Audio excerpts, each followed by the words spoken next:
नमस्कार. आज मी बनवत आहे शेवगा सूप. याकरता मी 250 ग्राम शेवग्याच्या शेंगा इथे घेतलेल्या आहेत. त्याला बारीक कट करून घेतलेले आहेत. त्याचे मी सालं काही फारसे काढलेले नाही आहेत. आता ह्या शेंगाला 2-3 पाण्याने स्वच्छ धुवून आपल्याला कुकरमध्ये वाफवून घ्यायची आहे. याबरोबर मी त्यामध्ये थोडंसं गाजर, एक छोटा टोमॅटोच्या मी बिया काढून घेतलेल्या आहेत, एक छोटा कांदा, पाव टीस्पून हळद, एक छोटा आल्याचा तुकडा, सांबार आणि एक हिरवी मिरची मी यामध्ये घातलेली आहे. लहान मुलांसाठी जर तुम्ही बनवत असाल तर हिरवी मिरची नका घालू. आता यामध्ये 2 ग्लास पाणी घालून मी कुकरला 2 शिट्ट्या काढून घेत आहे. कुकर आपला झालेला आहे. थंड झाल्यावर मी काढून बघते. शेंगा आपल्या छान शिजलेल्या आहेत. आता आपल्याला यातलं पाणी आणि शेंगा वेगळ्या करून घ्यायच्या आहेत. मी याला एका चाळणीमध्ये काढून घेतलेलं आहे आणि ज्यूस वेगळं आणि शेंगा वेगळ्या करून घेतलेल्या आहेत. आता ह्या शेंगा थंड झाल्यामुळे मिक्सरमध्ये फिरवून घेत आहे. गरज पडल्यास यामध्ये पाणी घालून आपल्याला याची एक पेस्ट बनवून घ्यायची आहे. पेस्ट मी एका बाउलमध्ये काढून घेत आहे आणि गाळणीने आपल्याला गाळून घ्यायचं आहे. मी सगळी पेस्ट ह्याच पद्धतीने छान गाळून घेतलेली आहे. कॅल्शियम, फायबर, प्रोटीन्सनी भरपूर असलेला हा शेवगा आपल्या शरीरासाठी फार चांगला असतो. उन्हाळ्यात आपल्याला थंड पिऊन गळ्याला कधी खरखर वाटते. अशा वेळेस हा गरम सूप आपल्या शरीरासाठी फार चांगला असतो.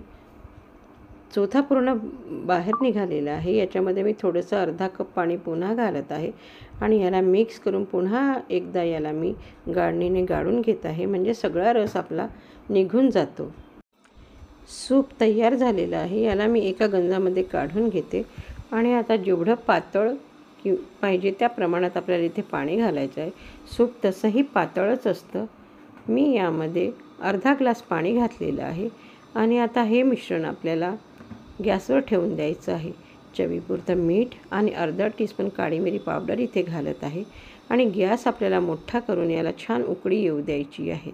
एकदा उकळी आली की गॅस कमी करून आपल्याला मंद आचेवर हा सूप 3 ते 4 मिनिट छान शिजू द्यायचा आहे. सूप आपला तयार आहे.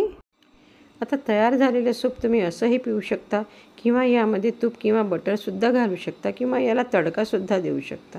मी यामध्ये 1.5 टीस्पून तूप घातलेलं आहे.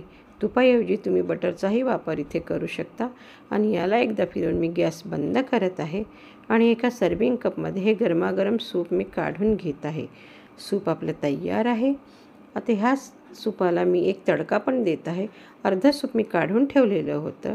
एका तडका पॅनमध्ये मी 1.5 टेबलस्पून तूप घालत आहे. तुपाऐवजी तुम्ही बटरही घालू शकता आणि यामध्ये 7 ते 8 लसूण पाकळ्या मी बारीक कट करून घातलेल्या आहेत. अर्धा टीस्पून जिरं मी इथे घालत आहे आणि हा तडका आपल्याला सूपामध्ये घालून घ्यायचा आहे. हे तडका दिलेलं सूप प्यायला एकदम मस्त लागतं. हेही मी सर्विंग कपमध्ये काढून घेत आहे. दोन्ही प्रकारचे सूप मी तयार केलेले आहेत.